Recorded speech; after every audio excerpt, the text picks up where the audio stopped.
Yo, good evening, everybody. What's going on? Welcome. It's the Stochastic.com NFL Live Before Lock Showdown edition. Miami Dolphins in bitter Pittsburgh, Pennsylvania, taking on the Steelers. Man, this is a fun one, Spags.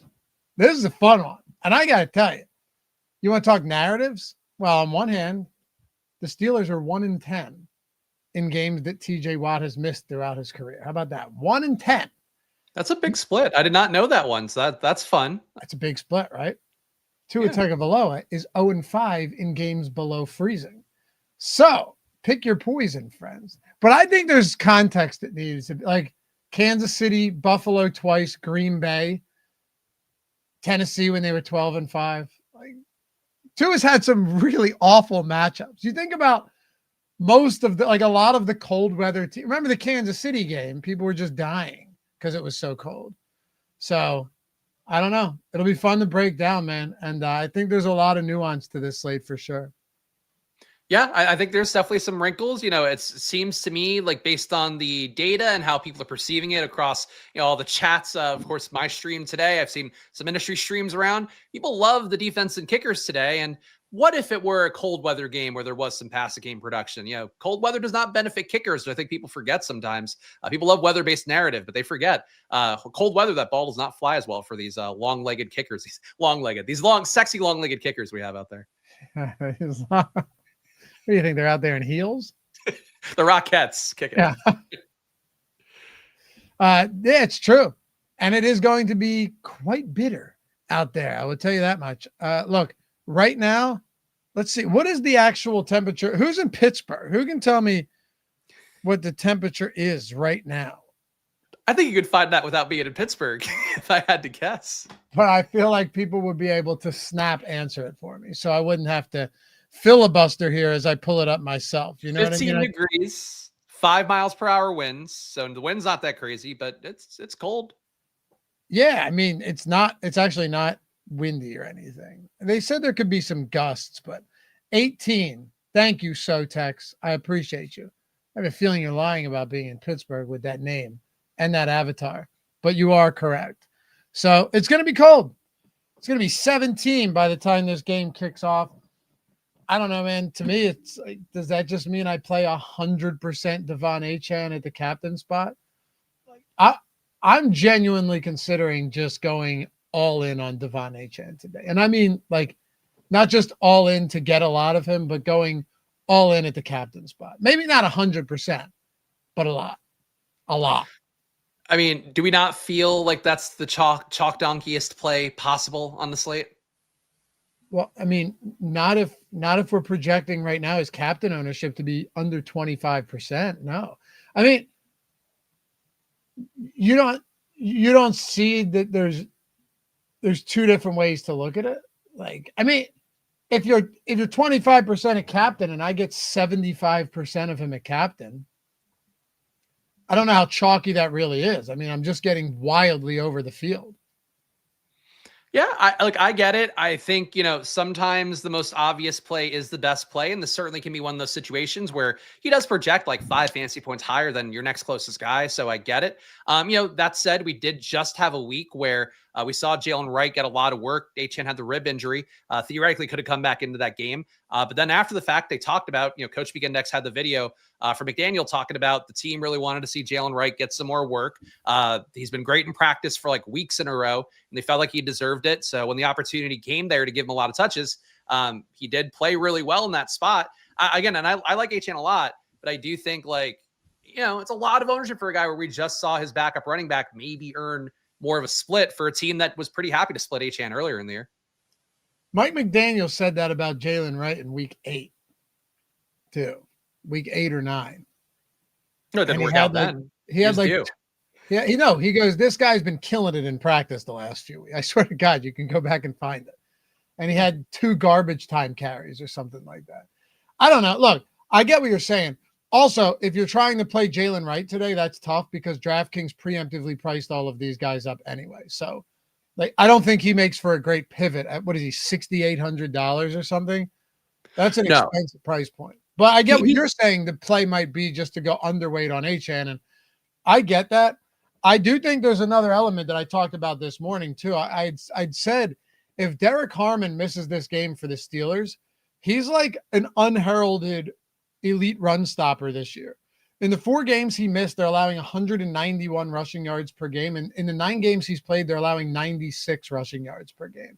And I understand it's not a gigantic sample, but his ability on run defense can't really be understated. He's missed the last 2 games. They've been annihilated. The first 2 games of the season, they got hammered. He missed. And in this bad weather game, not bad weather, sorry, very cold weather game, Tua Tagovailoa is already throwing like 20, 25 times a game. So, yeah, I'm actually happy that we have differing opinions on this with Achane today. It excites me that we see this spot differently, because really it is like fundamentally there is no spot that could be more meaningful to be different today, whether it's getting super overweight to the field on Achane or getting very underweight to the field on Devon Achane.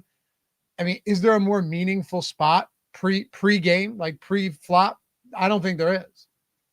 No, I mean, and that's the whole thing to me is like, it really comes down to, for any DFS slate, it has really been a big part of, what I think my process has improved recently in the last year or so, in particular, last like 6 months or so, is like really focusing in on, for football, especially, what's the central narrative? What are people playing into, like data wise, in terms of what people talk about and, how a lot of people view the slates. And for me, it's just like, if that's the obvious thing, how do I consider stripping away from it? I do think on this slate today, you have 2 kind of obvious things in terms of ownership, in terms of what people are going to build around and also get in projections and sims. And that is Achane along with Aaron Rodgers. So maybe it's a little more comfortable to move away from, the 40-something-year-old QB who's playing in freezing cold weather and doesn't always have the highest upside. I do think for Achane, like any case you could make to play him a little bit less at captain and at flex with how chalky I think he'll be at captain. I just think it's worth, the thought exercise if nothing else. I mean, at the very least, I'm almost certainly going to have 100% between captain and flex. I'm more like 85 to 90. Like I tried to. I mean, yeah, fine. But you're not like 30. No. I mean, yeah, look, I think if I were, and sometimes I struggle with that, where like I want to be the contrarian guy always. And I think it's fun to talk through it more so when I play my lineups. Like yesterday, I fucking hate Woody Marks. I really I think he's the worst player who's gotten the most hype as a rookie coming in. And for him to be in that situation, you know what I did, Loft, yesterday? I played 45% Woody Marks because I'm like, he's a good play. Like, yeah, ignore but he your got bias. hurt. He would have had a perfectly good game. He would have had an okay game, I think, though. Oh, come on, dude. They brought in a guy that we've never heard of in our lives before who was ripping off 50-yard runs. You don't think I know Jawar Jordan. He was a guy that was like the Woody Marks before Woody Marks. Okay, I'm sorry. So what is his name? Jawar Jordan? Jawar Jordan got out of Louisville, kind of a Joe Mixon like back, which is which Woody Marks is too, just like low juice, but runs where he's supposed to. And I thought he looked better visually than Marks has this year, but I'm biased. I get it. I'm just saying, Woody Marks left with 10 on like 7 carries. Wait, did you see the touchdown he got too? Where's the most bullshit touchdown in the world? Yeah, some people were saying that was intentional. If you look at it, it actually looked intentional with how quickly he scooped up that ball. It wouldn't make sense for it to be intentional, but it looked way too clean, didn't it? No, I mean, he handled it really well. Like he was shot out of a cannon getting it. So I agree. Like it looked like a fake, but then you watch the replay and it's like, went through Stroud's hands and legs. So he would have to be the best fake to ever existed for that. But yeah, it's just luck boxing the 10 points. Didn't hurt me yesterday, but boy, that pissed me off, man, when he got hurt and it's 10 points. It sucked. I mean, I had a lot of Devin Neal too, and he got hurt like that. Yeah. It happens. Those games just suck, man. But I get what you're saying. Hey, who knows? Maybe Devon Achane could get hurt tonight, and we're just looking at it from the wrong angle. But I don't know. If you weren't going, by the way, happy to have you guys here. Hit that thumbs up, subscribe to the channel. Atone for your sins this evening. Goes a long way. Spags and I greatly appreciate you for it. So then, all right, say this. You're not playing heavy Devon Achane at captain, and I don't judge. Who would your alternatives be? Who would your favorite pivots be at the captain spot? And by the way, I'm running the Sims right now. We just got an update. So yeah, I find it interesting. And again, you mentioned it as one of your key narratives up top. I find it interesting to play the Dolphins passing game, maybe not entirely through Achane, where Waddle just does not come up today. And I know Waddle is maybe, burned people a little bit. He hasn't been Tyreek for sure, old Tyreek, filling in for both Tyreek and the role that he himself has had. But I think he's been pretty decent, 26% target per out run, technically the highest out of all the receivers on both sides of this game.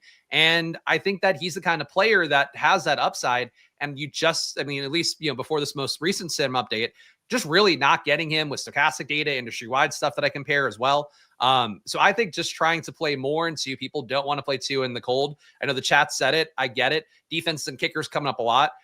One way to cut away from that is just capturing the pass game, having some production. And the Steelers defense, the TJ Watt stat is interesting to hear, but they're also just been, even with him all year, a league average pass defense, a sub league average run defense.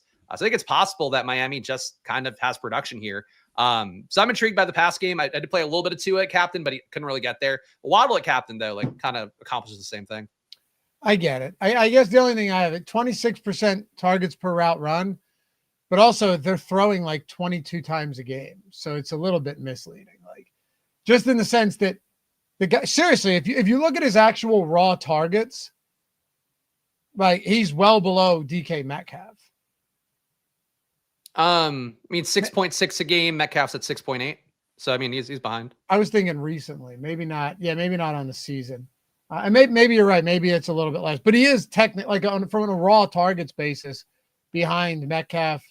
He's $1,400 more expensive is the crazy part. The Jalen Waddle price point to me was astounding. And I assume if Devon Achane was not on the injury report going into this week, midweek, Jalen Waddle would be 9,400 just like DK Metcalf. I don't think it's an accident that he's 10-8. Because he's not producing like a 10-8 player. Yeah. Oh, I fully agree. I think this is, to me, because it's a showdown, and to me, I always want, and hopefully that's been clear. Loughran and I've been doing these shows 15 weeks now this season. I like to embrace the variance of a showdown a little bit more, and I think sometimes that it means not ignoring the best plays, but trying to lean into stuff that I just don't think the ceiling is accurately represented by what the field's ownership is. For Waddle, I think that you pay that price tag and you hope you can hit. Certainly, is it a play you want to go to in 25% of your lineups? Probably not. But he's one of those guys I set minimum exposure of 10% to. I want to get there as opposed to just plowing endlessly away into the trying to find unique combos with Achane and captain.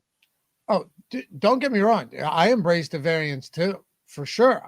I embrace the uncertainty too, though, in a way that I think I like a little bit more. Like Mike Evans the other day, where, dude, if you were in here and live before lock, the amount of people that were like, he's a decoy. You can't play Mike. Just he's a decoy.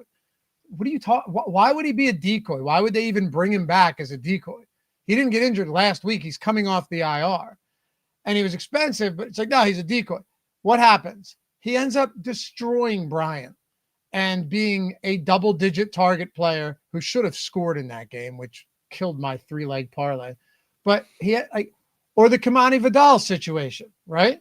Where it's like, whoa, Hampton's back. It's got to be Hampton out of the gate. Nope, Vidal out touches him 17-14 on the day. That doesn't mean Vidal had the craziest game and Hampton scored, but overall, wouldn't you do that 1,000,000 times out of 1,000,000 if you knew that was going to be the workload and nobody else knew? Of course you would. So I look at a spot like the running back situation in Pittsburgh today, and it's going to be 17 degrees in Pittsburgh. Jaylen Warren is sick. Kenneth Walker has been a highly productive. I can't believe I'm saying this because no one's bothered me in Philly over the years more than Kenneth Gainwell has. Kenneth Gainwell has been productive, particularly through the air, but also on the ground, especially, in that game that Jaylen Warren missed. He filled in admirably. Had 100 yards in that London game. Is it crazy to think that Jaylen Warren's workload is semi-limited today, dealing with an illness in bitter cold temperatures when you have a very sufficient backup, or really just a 1A? I don't think so. And that's one of the reasons why I intend on at 7K getting over the field on a guy like Kenny Gainwell. Oh, I'm fully with you. I mean, just the fact you look at the snap counts last week and it was like 26-25. I mean, they were basically dead even. And one thing that shocked me when I was doing my stream this morning on my Splash Play channel was I was saying, you kind of, and Lofty, I'm sure you know this better than most. You start making a point and you're like, you assume the data is going to back up. You're like how the logic would go. Where I was like, oh yeah, and Jalen Warren safely ahead in red zone share than like relative to Kenneth Gainwell. It's like, oh no, he's actually getting 2.3 a game for Jalen Warren, 2.7 for Gainwell. That does include that little bit of time that you mentioned, that Jalen Warren was out, but 1.7 inside the 10-yard line as well for Gainwell, 1.5 per game for Warren. If we're splitting hairs here, 2K less, I really think that Gainwell's worth getting, more ownership on, and at least, to me, treating kind of the same way as Jalen Warren, because really the opportunity is dead even for these guys. Yeah. Now look, if we update, we do have an update, as a matter of fact. Ownership on Gainwell. I mean, yeah, it's actually coming in ahead of Warren right now. But also, how much of that, Spags, is just due to the fact that Gainwell's considerably cheaper as well? Like they're getting the same captain ownership. Gainwell's getting a little bit more of the flex. Here, let me do this real quick. Before we pull up the Sims here, let me pull this up for you guys and see where their props are at. I'm curious to see if they've changed. Yeah. All right. So, well, no. Warren's still 47.5 rushing, 28.5 Gainwell. Where's rushing plus no rushing plus receiving? Here you go. 65 to 57. So it hasn't moved throughout the day. This is where it's been all day long on Jalen Warren and Kenneth Gainwell. So it's really not that different, but you made a good point. When you look at the touchdown equity with these guys, I mean, Gainwell's at what? Plus 170 on FanDuel, plus 150 on Caesars. Warren is, okay, yeah, even money, plus 105. So the odds would suggest that it's still Warren. But if you remember, that was the same way with that Chargers game until very, very closely before lock, it flipped. But yeah, I think Gainwell at 7K is a pretty solid option here. Yeah, the same page as you. And I think even if, it does seem like Warren should be favored, and my general read, having watched, the team enough, is like it does seem like he gets the first crack, but Gainwell still gets cracks, and a lot of weeks that timeshare is pretty close to 50-50, but it's a hot hand backfield. I mean, for a showdown slate, I think when you try to treat the hot hand backfield, like you mentioned before, and like we talked about it in this very same place last Monday, people just really assumed that Hampton was going to get all the work, and then Kamani Vidal, comes in, breaks a 60-yard swing pass, has good work throughout that. And both RBs end up making the winning lineup. I think there's a possibility that happens today too. But if nothing else, just like making sure that you're being pretty balanced on Warren and Gainwell, I think is the move, because neither really is leading that backfield in any real way. Right. I would play both of them today too in the same lineup happily. I actually have absolutely zero problem with that. And I assume that the Sims would bear that out as well. I just pulled it up here. Let me zoom in a little bit for you guys. All right. What happens if we go lineup contains Gainwell and lineup contains, we're going to say Warren as well, both of them? How many? Gotta be a good amount. That's a lot. That's like a great way to get leverage on Rodgers too, and Rodgers is definitely like your second chalk behind Achane. I mean, this is a lot of them. Yeah. That's a lot. That's a lot of lineups. So. And honestly, might not be too sneaky on the slate with the ownership of these guys. I mean, they're both top 5 owned guys, so it's not a surprise. But yeah, that's a lot. It's a lot. It's cold, low passing prop for Rodgers. Miami's run defense hasn't been as bad lately, but it's still not good. It's only 3 weeks ago Washington gashed them for like 170 on the ground. So they've improved a little. Their offensive line has improved a little. I mean, yeah, I think you could probably take both of them, throw Achane into the same lineup. I assume I'm going to have a decent amount of lineups with 0 quarterbacks too. And that's not very common on showdown slates. Well, I mean, it is one of those slates where it feels like your QB's upside aren't that huge, especially, and not that this is really anything, but we just saw Aaron Rodgers run for a touchdown last week and also like really pimp it too. Where like it was a naked bootleg. He was like strutting his way into the end zone because he was wide open for it. Seems like you're not going to get that twice in a row. And for Tua, we know he doesn't want to run. I mean, he's running 1.2 times a game. So it's more than Rodgers at 0.8, but it's, barely anything. You have two QBs that don't run, like I still am intrigued by Tua playing into that passing game for Miami, but I think if you want to make the case that you just don't play the QBs, especially how owned Rodgers is, like he projects well, but Metcalf can outscore him. All three of the tight ends can outscore him. It's definitely plausible, even if he has an okay game, structurally. So let's see what we get here, Spags. Take a look at our captain ownership and see where we're at. So yeah, see, like this is factory setting, unadulterated Sims run. Talking 25% Achane, 13% Gainwell, 11% Warren. Yeah, this is not going to be sneaky at all. You're right. 9% Metcalf, 9% Rodgers. I don't know how I feel about Rodgers that high at captain today, honestly. Like that could be a spot I try and get away from a little bit. Yeah, I think it's a great spot still. Like you mentioned, the Dolphins run defense, I would say is pretty good. Negative 0.06 EPA per rush. For comparison, Pittsburgh giving up a 0.02 EPA per rush. Not a good run defense, but Miami towards the upper echelon of run defense, the results they've been getting. But versus the pass, 0.11 EPA per dropback, 0.12. They're not quite in that Commanders Cowboys tier like they had been for a lot of the year, but it's still pretty bad. So like Rodgers has upside.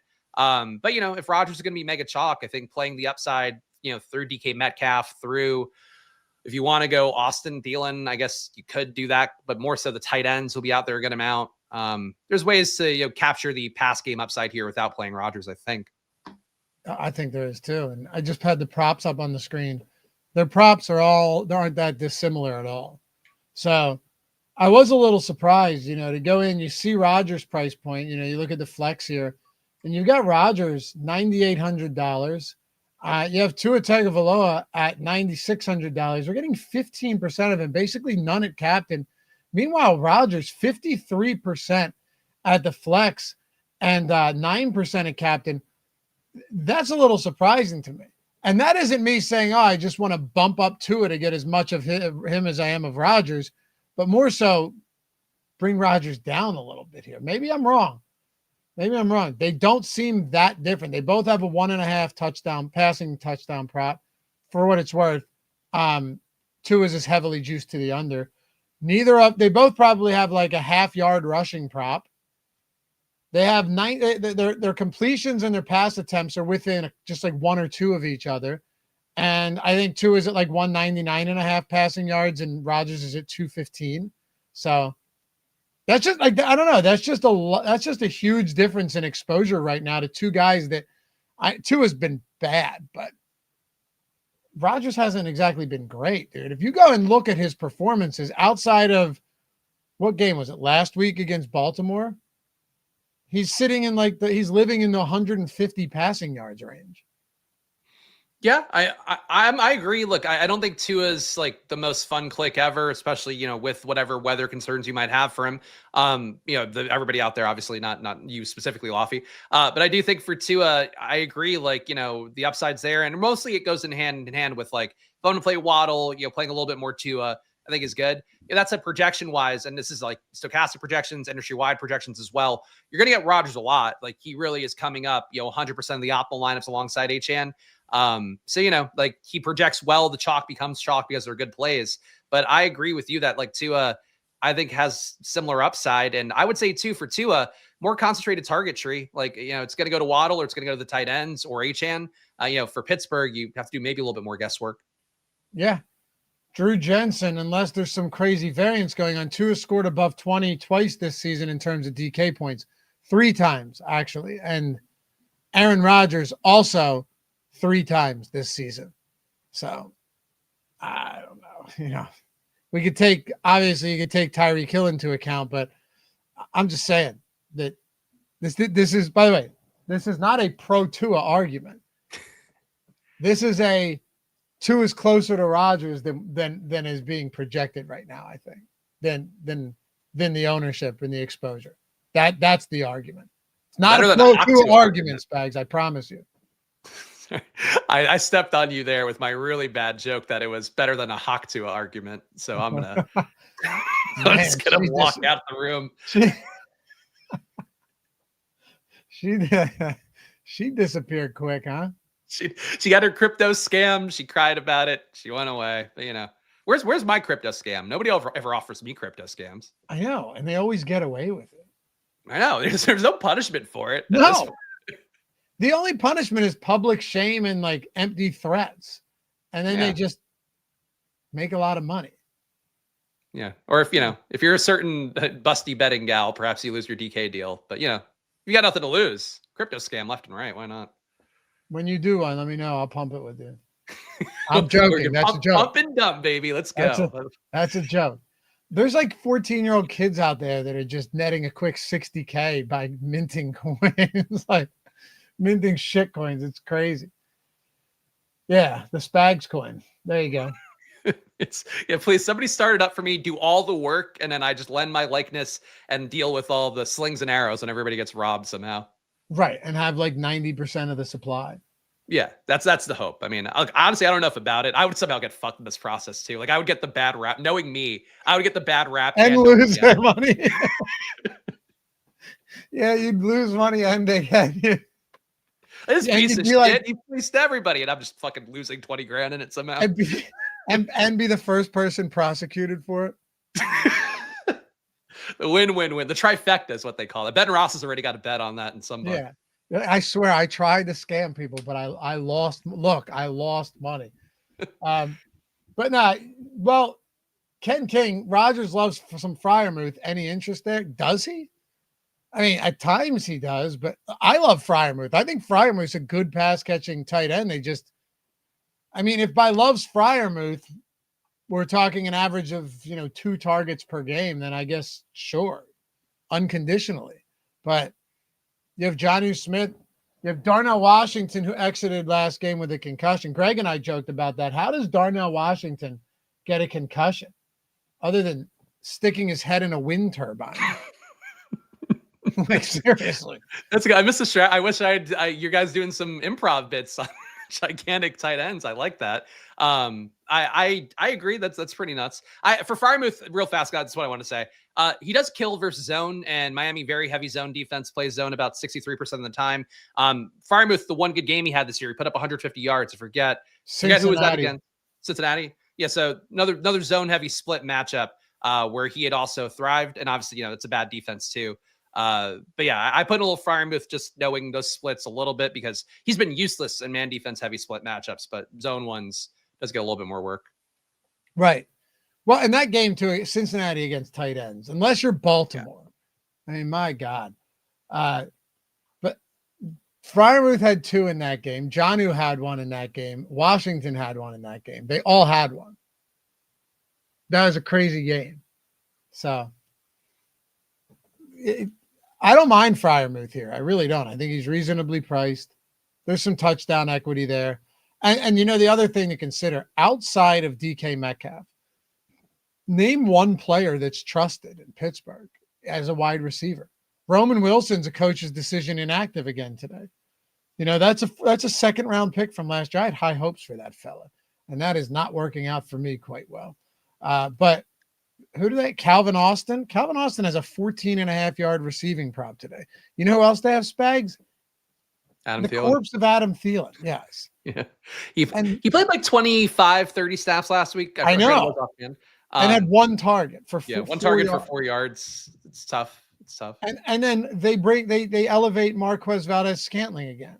He ran 20 routes last game, 16 routes last game or something. That's the reality of the matter. So yeah, I think Darnell Washington's super viable today. And same with Freiermuth, and as gross as it sounds, Jonnu Smith, because those guys don't get targeted a lot, but I actually think they're good football players. You know what I mean? Like they're not getting targeted, but they're good. They're not bad players at all. No, I think Jonnu's good. I mean, I'm disappointed with Jonnu this year, but it's what's going to happen when you're in a three-headed tight end, split there, and you have a lot of blocking for the position, and not a super high pass rate, even though the Steelers are a little bit of a higher pass rate team than Miami is. But yeah, like Jonnu, I think it always spike. Like it really just takes him breaking a few of the catches targets that he gets, and he could do that more easily than most. But, they all have their merits. Like Darnell, if he's healthy, will be out there most likely the most amount. Firemouth, I think the matchup fits him well, and Jonnu, nobody's going to play him, and he'd probably have the same upside as the other guys. User PR6FL3WV8S. Yo, change that name for us, man. So when you hit us up and we put it up here, I don't waste half the show. But he said, remember when Thielen opened the season as a fantasy guy with Bryce? Absolutely.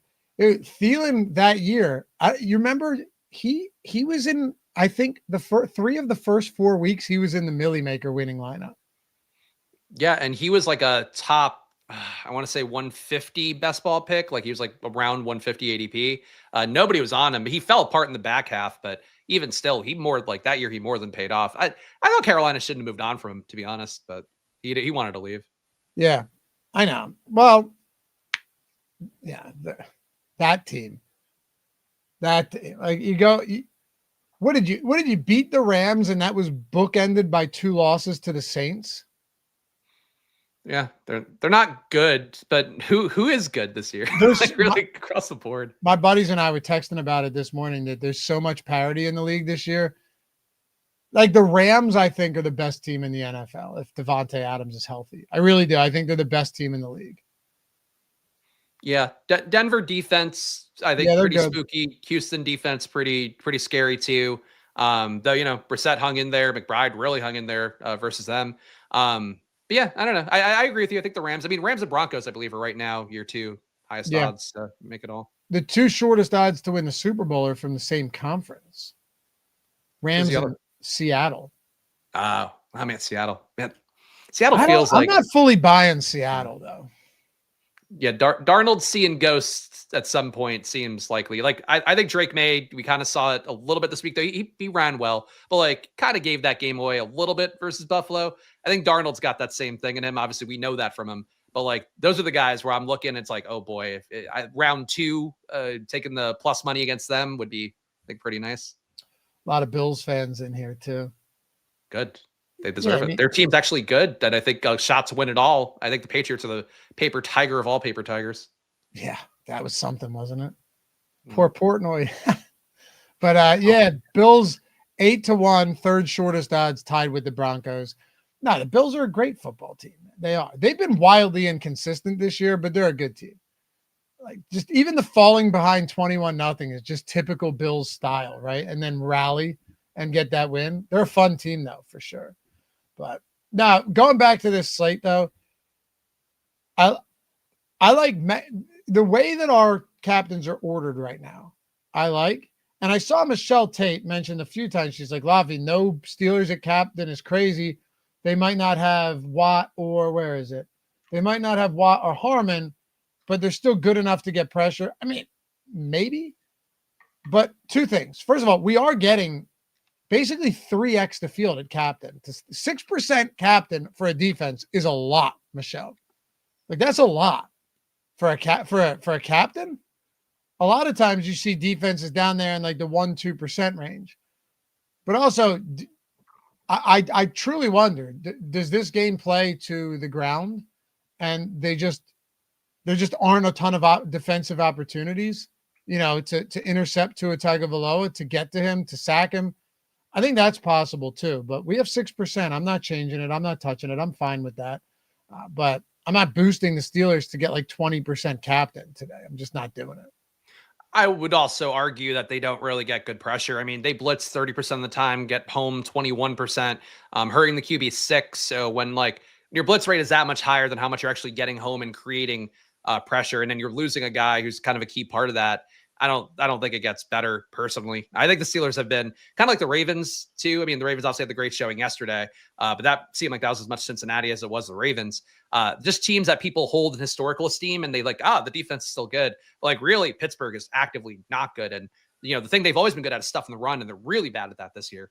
real bad, and much worse without Derek Harmon. So we'll see. It doesn't always play the way we expect it to. We all know that.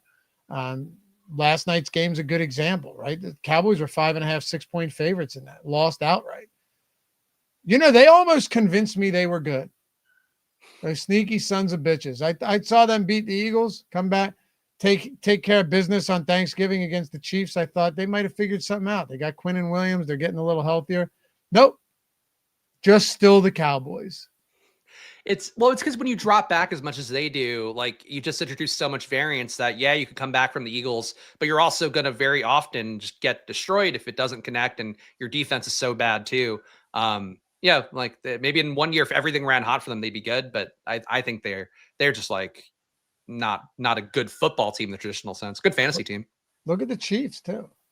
Yeah. Chiefs have a much better defense, but as far as like a totally anemic run game, they have no run game. They always have to drop back, and caught up to him, man.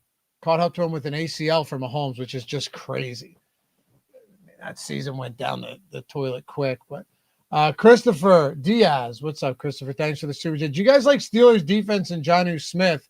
Yeah, I think we talked about it, but I'm with Spags. I think the defense is really neutered in this game. I don't think it's a particularly good defense.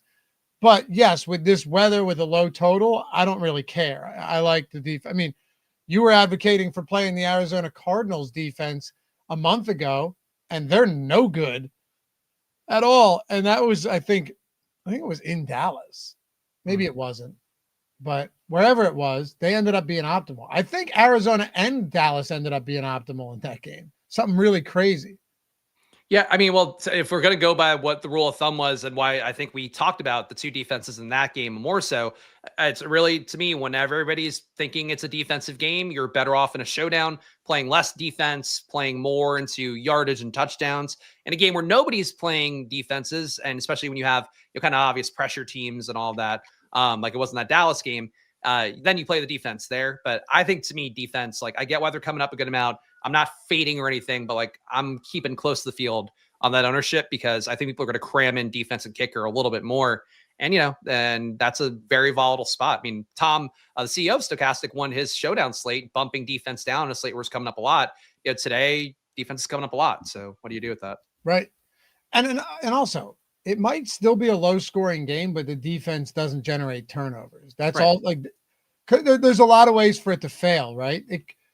You know what I mean? Seriously, Miami could score 17 points, but if they don't turn the ball over, and if Pittsburgh can't generate pressure and get sacks, and it's really just a lot of incompletions, a lot of run stuffing, then what do you finish with?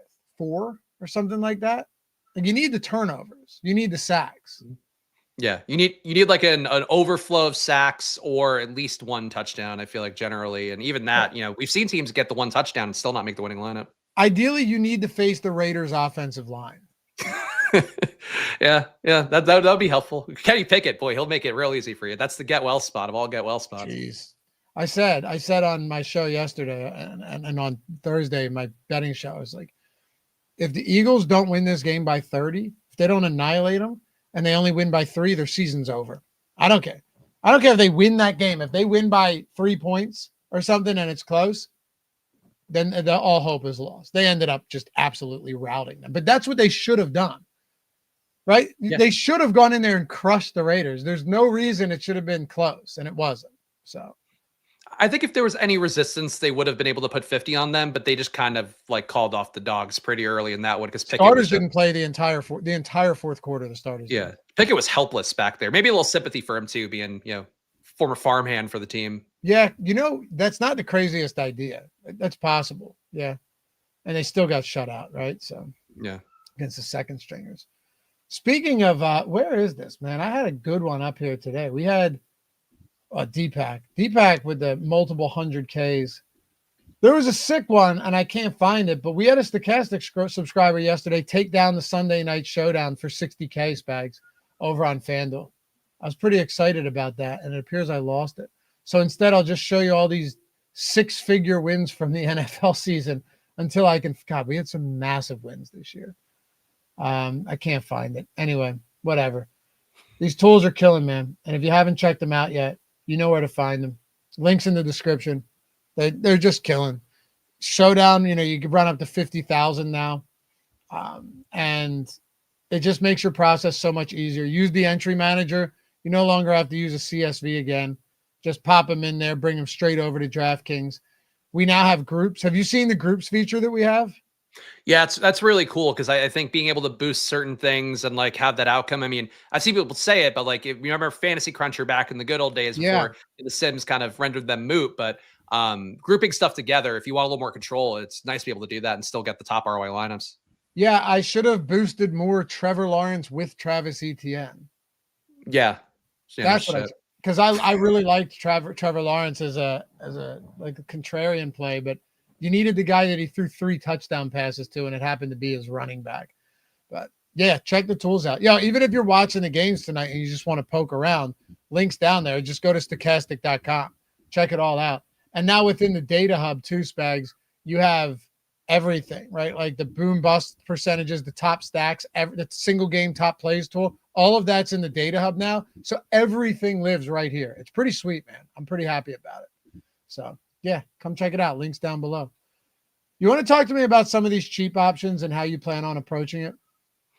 Yeah, I mean, I think it's a slate where the cheap options don't feel particularly great overall. I mean, we do have your Alec Ingold types, your Connor Hayward types, which we've had enough on these, Miami and Pittsburgh. I feel like they've had more showdown slates than they both should respectively have. They don't look that good. Greg Dulcich, I think, is where things start to get a little bit more interesting. Fields at 16% ownership, sim-wise.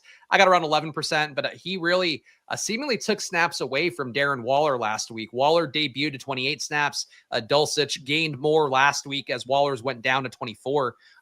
That's interesting for Dulcich here at not a lot of price at 1,600. So I think he's the most compelling, but Darnell Washington, 2,400, I suppose also qualifies. Lafayette, any super cheap guys for you? Like, get any of the 200 guys more than an appreciable amount? No, I don't really think you need to today.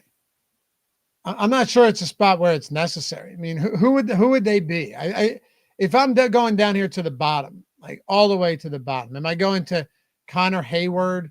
No, I don't even. I mean, I assume is he even active? I don't even know. MVS, it's a really tough spot for me to get to. Nick Westbrook-Ikhine, one of the most anomalous seasons you'll ever see was Nick Westbrook-Ikhine last year. Like half of the passes he caught were touchdowns. One of the Oh yeah, and he got paid for that too, even though that's total bullshit. Like, which any front office should know, but they gave him like 10 mil or something, like almost. Dude, if Kyle Pitts isn't the greatest example of touchdowns are random on Thursday, then I don't know what is. Or McBride's entire first run of his career, and now he's like, or is it just Brissett? Yeah. That is fully. He's getting the full Jameis Winston glow up, but still, like people thought he couldn't score touchdowns. You're right. Like, no, he just had Kyler Murray. Isn't that funny? No one ever mentioned that it might be Kyler because McBride didn't score in high school or college. All he needed was the journeyman Jacoby Brissett. Amazing. I'll go. We're talking cheap guys. Darnell Washington, I do like a lot today. I think Darnell Washington's price is just too cheap. If you're talking about what is Darnell in the flex? He's 26. That's inexpensive. My favorite guys that are cheap today are, I think it's the trio of Pittsburgh tight ends.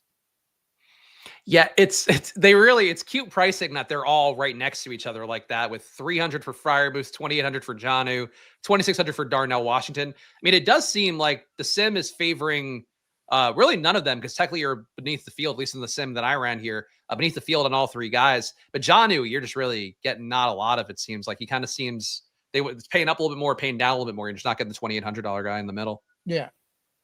Yeah. I guess to me, all of them are viable, but once I get past that, do you go to Adam Thielen? Like, are you going to, I don't know, Calvin Austin? I guess Calvin Austin's fine at 3,800. I don't hate that. What about the, you mentioned Dulcich. Where do you stand on Darren Waller today? Because Tua does love him in the red zone, in the end zone more specifically. Yeah, I got some Waller. I mean, the field's gonna be at 27%. I'm with that, so I don't feel too crazy about it. But I got some at captain, and I was not feeling awesome about it. But I figured, he does have that touchdown equity, willing to go there.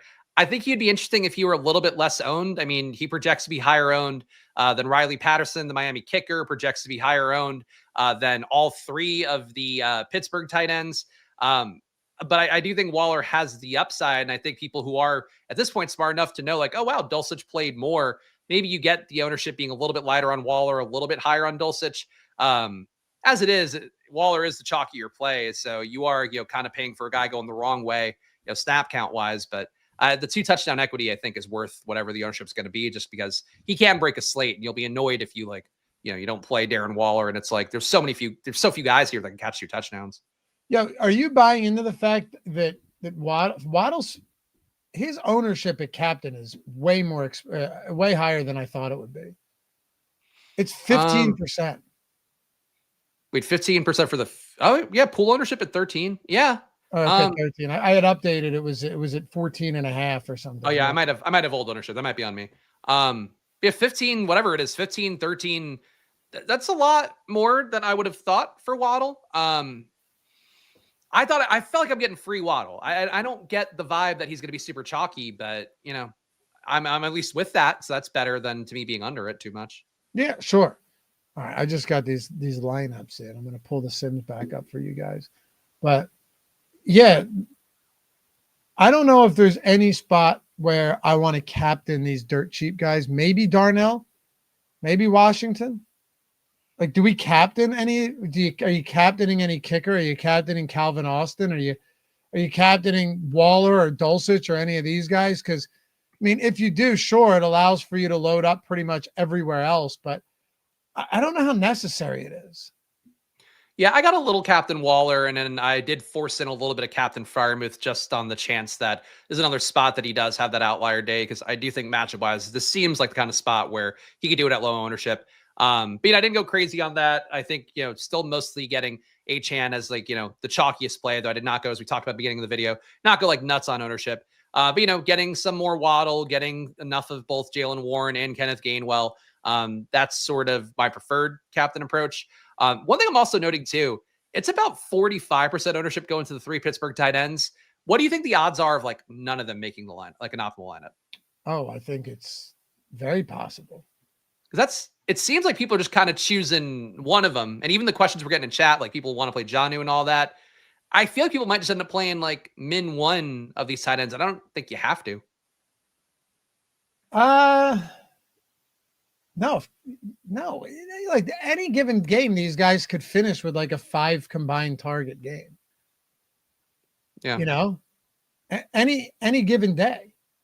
I'm with you. I don't think there's anything to be said about them that makes you think that you can't play a lineup without one of the 3. That's crazy. And it's a large portion of the field that will just be, that will have one roster spot that's a Pittsburgh tight end. That's almost half the field. It's going to have one of those 3 guys. And it's just looking through the numbers again, my lineups are in, so I'm not going to change it at this point, but Thielen's right there. I don't know. There's something I think to maybe not playing the tight ends and trying to get leverage off of it. But, the tight ends are out there a lot. I get it. Yeah, I would go. All right. So, Michelle Laffy, a captain, who do you like more, Warren or Gainwell? Yeah, I want to say Gainwell, but at the same time, it feels like the field is basically just matching these guys almost.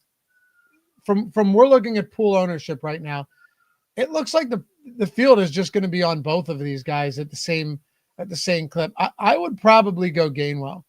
I hate doing this because it could just be that Jaylen Warren is perfectly fine, Spags. He might just be perfectly fine. And that's the risk you have to take. If Jaylen Warren is perfectly fine, Kenneth Gainwell could still have a significant workload. If Jaylen Warren, right? So if Jaylen Warren isn't perfectly fine, though, then Gainwell gets an even bigger workload. So I do think the safer play is Kenneth Gainwell. If the ownership discrepancy was big enough, I would just take the stand and go super overweight to Jaylen Warren. But I don't think I'm going to do that. I mean, these guys are getting essentially the identical ownership of the flex and at captain, and they are $2,000 apart. Yeah, I mean, the sim gave me, and I just reran stuff here with the most updated data. I got a flat 11% of Gainwell at captain, flat 11% of Jalen Warren at captain. I like how that looks. Like, I think just, again, treating these guys like the same play, playing some of them together, some of them apart, I think is the ideal way to handle it for them. But I think they both have similar ranges of outcomes, and that's ultimately where you just want to be kind of agnostic and play a good amount of both. But I think you'll end up more above Gainwell, and I would support that. Spags, who's the captain, MVP, DraftKings and FanDuel?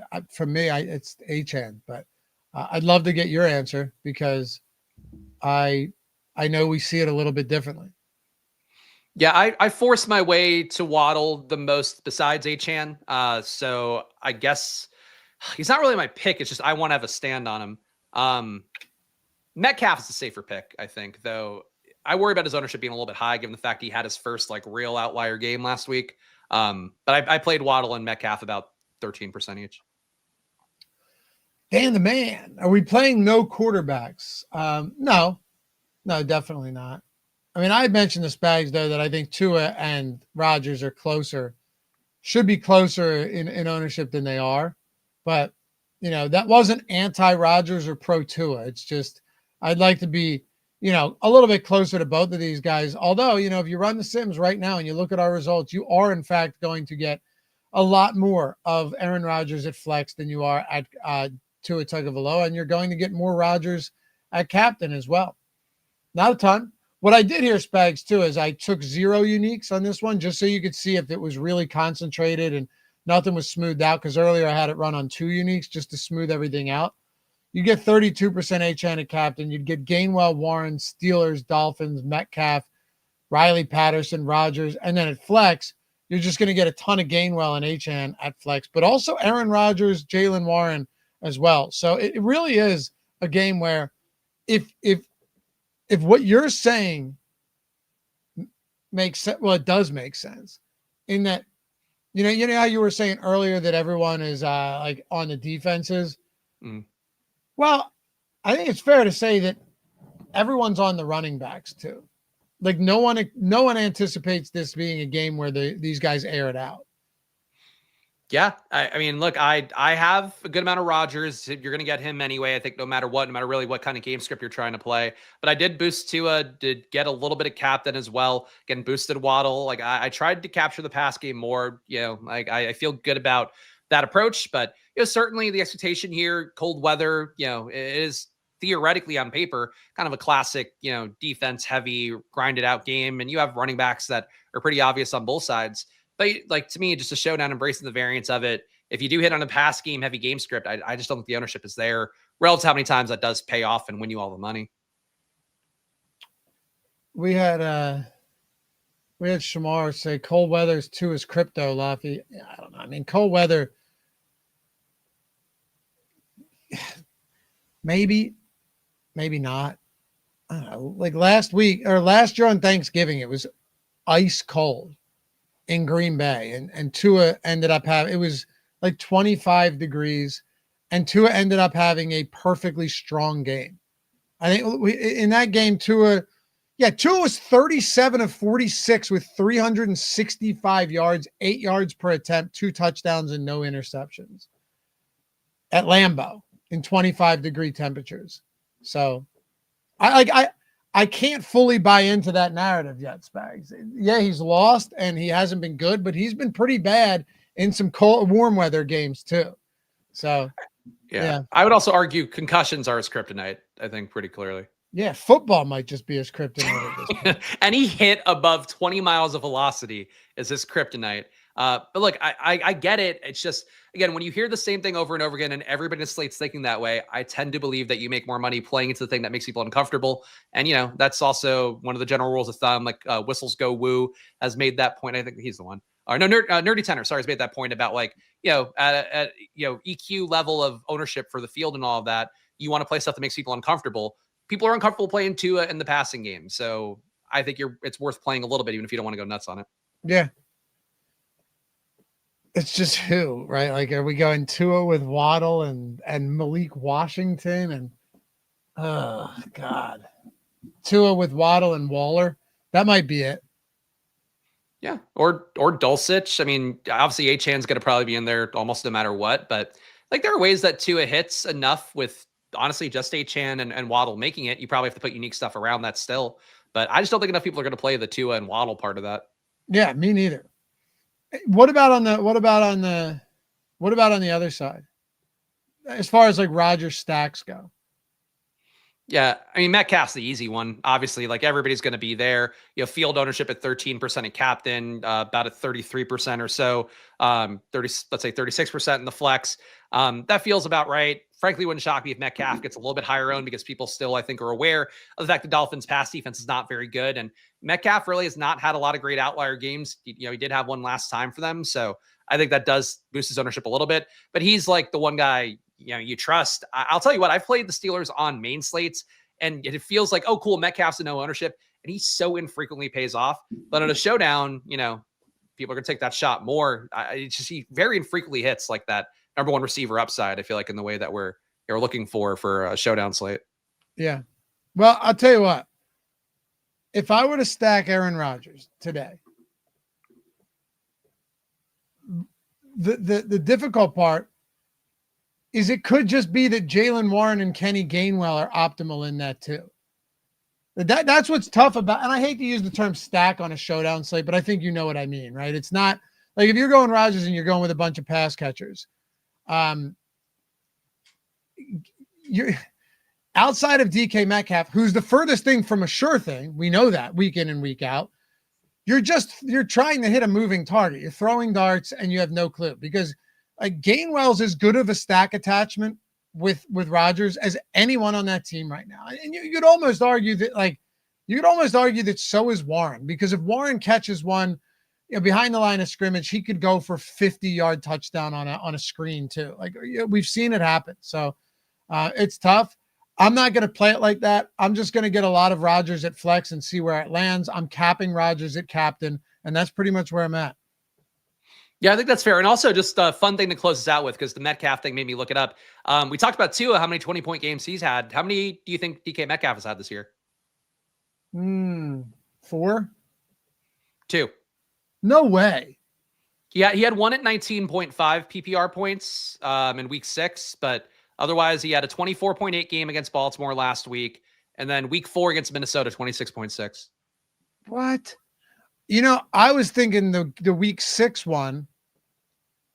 I thought that game was the one where he had another 20 because he had that's nuts. 4 for 90. Yeah, because he only had 4 catches. Wow. He does have 6 touchdowns, but even that's underwhelming. Like he's gone 6 games without a touchdown. Look, I drafted him a good amount in best ball because I'm like, he's the number one receiver. Like he's got to be immune, even if Rodgers just kind of splits it around. And he just hasn't been that guy. And I'm a little more biased because I'm like, I have played him a lot on main slates. But I was like, I feel like he hasn't hit at all. Like he's hit and he has hit basically twice this year, 3 if you want to count that Cleveland game. Yeah. Need that 247 says Wright will be more involved than the field assumes. Yeah, like he might be, but. And this is a comment from way earlier, and I just wanted to point it out. He might be, but it's just so hard to play him at that price point. Yeah. Oh, yeah. I think the worst that you get is the best that you get from him is that he kind of inhibits Achane a little bit. But I think like his best case scenario is like he gets a 20-80 split. Yeah, I'd be shocked if it were even 66% for Achane and then Wright takes the rest. That might be a little bit much. Anyway, we are locked, Spags, and I made sure to get all of my lineups in. I know you did as well. Go to your son. Yeah. Thank you. It is time for solo dad duty because the wife's out of town. So I appreciate being relinquished, freed to go be a dad. Seems like he did well. He did. The dog is freaking out in her crate. So it's always something. If it's not something, it's another, I get it, man. All right. You guys are the best. Appreciate you hanging out as always. I'll be back with Ben tomorrow morning. First Look Strategy Show. You find Spags over at the Splash Play Pod on YouTube, Chris Spags on Twitter, me at Laffy on Twitter. And I hope we see some stochastic avatars at the top of the leaderboard tonight. In the event that we do, you know what to do. Catch you back here for the next one. Bye-bye.